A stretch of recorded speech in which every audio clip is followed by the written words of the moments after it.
ये पंकज शर्मा जी, अब आपके पास आते हुए ये बीजेपी और आम आदमी पार्टी की तू में कांग्रेस पार्टी कहां पर खड़ी है? क्योंकि बहुत सारी फ्री की योजनाएं उसकी ओर से भी कही गई हैं, 2500 महिलाओं को देने के वादे। अभी मैं दिल्ली से ही आ रही हूं एक विधानसभा को कवर करके, और वहां पर अलग अलग हिस्सों में मैंने देखा कि कांग्रेस पार्टी लगातार कोशिश में है कि मजबूती से अपनी उम्मीदवारी दर्ज की जाए। लेकिन झुग्गियों को लेकर क्या है कांग्रेस पार्टी की रणनीति? पंकज शर्मा जी, क्या समझ में आ रहा है कांग्रेस को देखकर?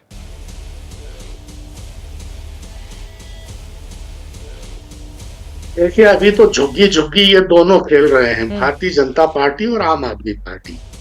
दिल्ली में इस समय चुनावी रस्साकशी अपने चरम पे है, तो जाहिर है कि आम आदमी पार्टी को भी तरह तरह के दावे करने हैं और भारतीय जनता पार्टी को भी हर तरह के वादे करने हैं।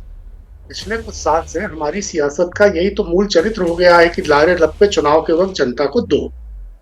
तो याद होगा चित्रा जी, 55 साल पहले एक फिल्म आई थी साथी, उसमें मुकेश का गाया एक गीत, उसने जाना इधर आ, आईना हूं मैं तेरा, मैं संवारूंगा तुझे, सारे गम दे दे मुझे।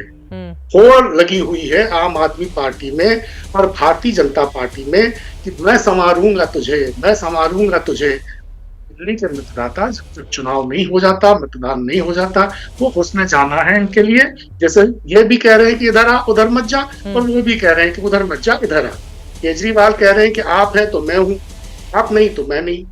भारतीय जनता पार्टी कह रही है कि हम तुमसे जुदा होके मर जाएंगे रो रो के। लेकिन दिल्ली के लिए ये दोनों एक जैसे हैं। अपने को पराक्रमी दिखाने के चक्कर में पूरे 10 साल केजरीवाल केंद्र की भारतीय जनता पार्टी सरकार से टकराते रहे और खुद को सर्वे सर्वा साबित करने की ठसक में शाजिया इल्मी जी की जो पार्टी है वो दिल्ली सरकार के हर काम में अड़ंगेबाजी करती रही। दिल्ली इन दोनों पार्टियों के बीच में जो है वो फंस गई। देश ने पूरे ने देख लिया पिछले 10 साल के भारतीय जनता पार्टी का जो राज है वो किस तरह अंधेर नगरी चौपट राजा वाली हालत में है। दिल्ली के लोग भारतीय जनता पार्टी की सरकार दिल्ली में लाने के पक्ष में दिखाई नहीं दे रहे। साथ ही वो इस नतीजे पे भी पहुंच गए हैं दिल्ली के लोग कि आम आदमी पार्टी आएगी तो 5 साल और दिल्ली में कोई विकास नहीं हो पाएगा। तो ये जो पसोपेश की स्थिति बन गई है उसमें मुझे तो दिल्ली हंग असेंबली की तरफ जाती दिखाई दे रही है। अब हंग आपने कांग्रेस का पूछा, पंकज शर्मा जी, तो 2013 वाली स्थिति बन जाएगी दिल्ली वालों के लिए। फिर कांग्रेस आकर आम आदमी पार्टी को सपोर्ट कर देगी या कांग्रेस अपने लिए राह तलाशेगी? तो हंग असेंबली तो कतई जायज नहीं है ना। कितनी रुकावटें आ जाती हैं, दिल्ली की जनता फिर कामकाज के बदले यहां पर सरकार बनाने की जुगत में पार्टियां लग जाती हैं। मैं आऊंगी आपके पास, विशाल मिश्रा जी भी हमारे साथ है, लेकिन आशुतोष वर्मा जी उसके पहले आपके पास आते हुए, ये झुग्गी झुग्गी का खेल चल रहा है क्या दिल्ली में, और कौन होगा खेबनहार झुग्गी वालों का? देखिए चित्रा जी, झुग्गी वाले हों या दिल्ली वाले हों, मुझे लगता है कि 2013 में आम आदमी पार्टी ने 29% सीट से परसेंट वोट से लेके दूसरी बार 54% वोट और फिर इस बार फिर 53.57% वोट लेके आए हैं। तो ये सवाल, इसका जवाब दिल्ली वालों ने पहले ही दे रखा है।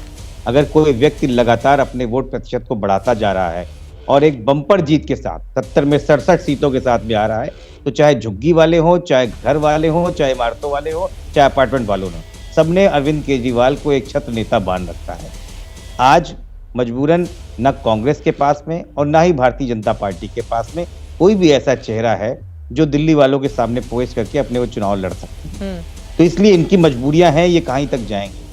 ये तो अच्छा हुआ कम से कम झुग्गियों की बात शुरू हो गई, वरना भारतीय जनता पार्टी की जो लोग थे दिल्ली के, वो केजरीवाल की लैट्रिन में घुस गए थे, उसको देखने लगे थे कौन सा कलर का हो रहा है, घर के पर्दे कौन से हैं, इस पे लड़ाई लड़ रहे थे।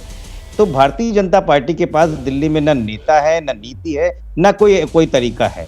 वो सिर्फ आम आदमी पार्टी को गालियां देंगे, वो सिर्फ इंडिया गठबंधन को गाली देंगे और मोदी को चेहरे को यहाँ पे भी लगाते रहेंगे। लेकिन भारतीय जनता पार्टी का शीर्ष नेतृत्व भी वो जानता है कि दिल्ली में केजरीवाल का कोई भी तोड़ नहीं है और दिल्ली की जनता पूरी तरीके से इंडिया अलायंस की सरकार केजरीवाल जी के साथ में बनाने जा रही है, उसमें कोई दो राय नहीं।